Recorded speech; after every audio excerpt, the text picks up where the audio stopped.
Karena awal masalah tuh ketidakjujuran. Itu sajalah. Awal masalah tidak bisa dipungkiri.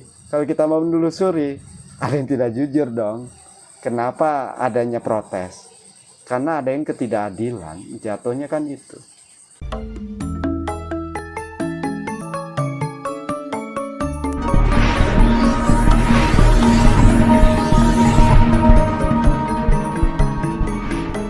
Seperti Bobo ya, kalau saya lihat di hari-hari juga bikin ya toh.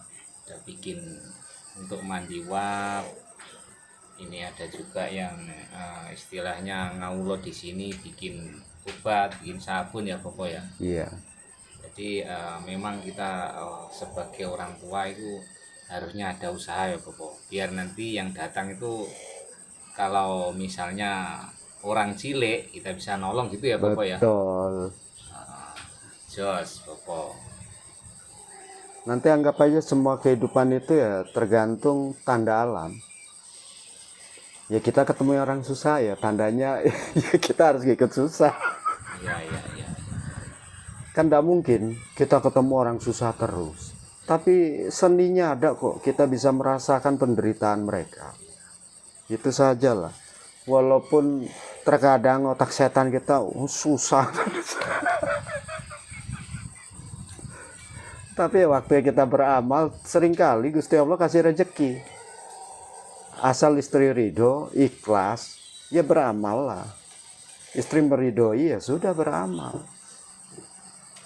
Tidak mungkin kita beramal tapi menjolimi hak istri. Ya berarti kita mendidik istri dulu.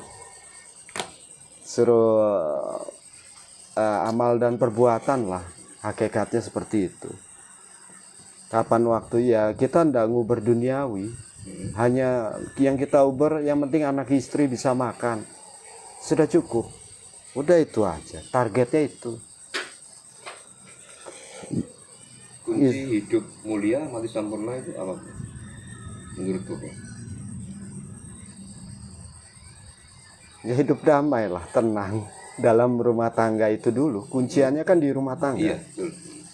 Kalau kita bisa menciptakan rumah tangga yang damai, adem, tanpa adanya keributan, otomatis sih rezeki ngikut masuk semua, rezeki datang. Ada saja jalan Gusti Allah tuh selalu kasih pencerahan lah jatuhnya. Gini Bobo. Ada salah satu teman pernah curhat sama saya.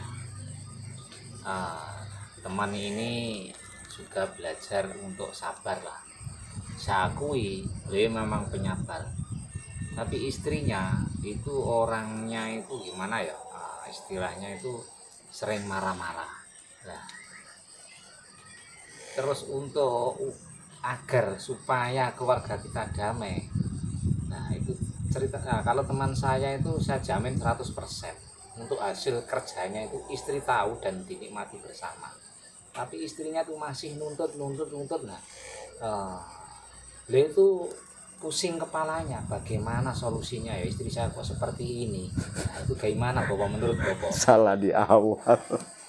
Harusnya memahami laki-laki itu seorang pemimpin.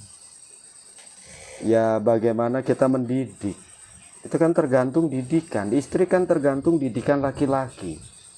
Kalau di awal kita mendidiknya baik dan benar, otomatis masalah itu tidak akan ada. Karena satu, hakikat dalam rumah tangga, ciptakan kejujuran. Itu dulu. Bisa tidak?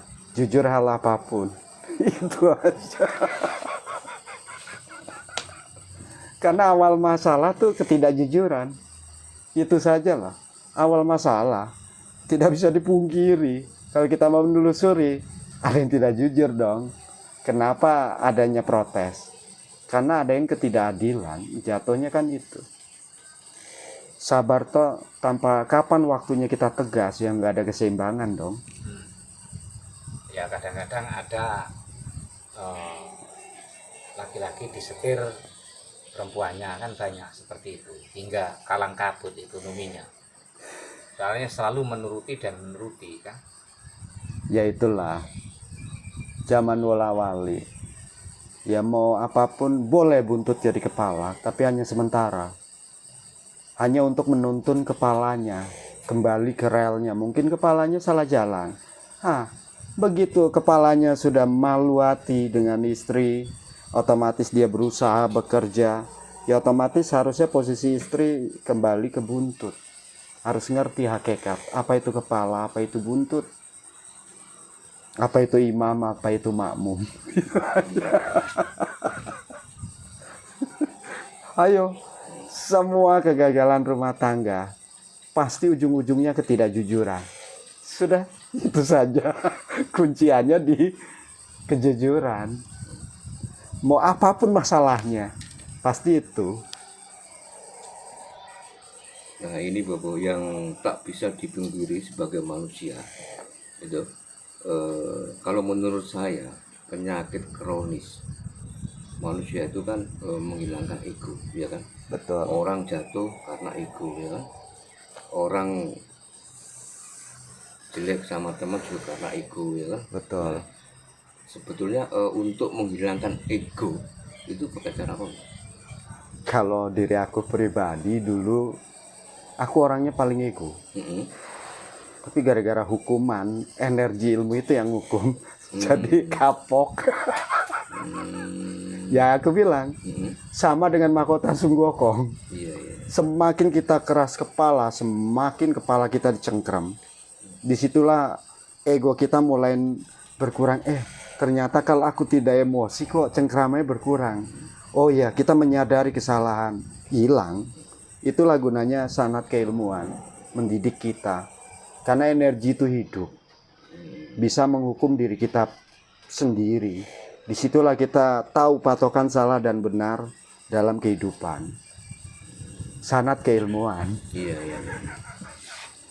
Kalau kita praktekkan dalam kehidupan sehari-hari, apa yang harus kita lakukan untuk menghilangkan ego? Ya harus punya ilmunya sih.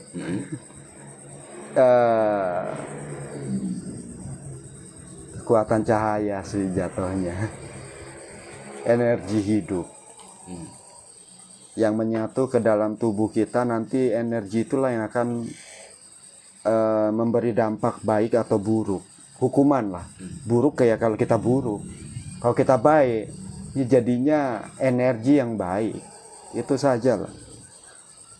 Tapi kalau energi hidup, ya dari alam, nggak bisa ditipulasi. Kita mau tipulasi, dia lebih tahu. Tetap aja kita kena hukuman. Dia kali tetap kena. Ya itulah hukum sebab akibat. Jatuhnya itu. Ya tahu lah kalau kesalahan hukumannya begini ya nggak sebanding apa yang kita lakukan, mendingan nggak usah. Itu saja lah. Karena kita kalau orang yang asli, orang berilmu, niat saja ndak baik, sudah kehantam. Apalagi yang tidak baik. Ngeri hukumannya. Karena apa yang kita terima ndak sebanding dengan hukumannya. Kalau kita bisa ngerasain, ya itulah faktor lagi ilmu rasa sejati, biar paham ilmu rasa sejati. Semua apapun yang kita rasakan ya di alam ini ya ada rasa. Itu sajalah. Termasuk tadi contoh praktek-prakteknya. Teori dan karena yang aku ucap yang sudah dipraktekkan. Itu sajalah. Kalau aku berbicara apa yang sudah aku jalani, lakoni. Kalau belum tak jalani, tak lakoni ya ndak berani aku bicara. Mungkin kira-kira pasti bahasanya itu. Dalilnya. Terkadang pun kita tahu pun suka berdalil sih. Untuk menutupi tabir di balik tabir. Karena tanpa disadari banyak pencuri berita-berita alam. Karena kita tidak tahu lah. Karena yang aku sebut seringkali kuncian-kuncian. Yang paham orang spiritual asli. Iya.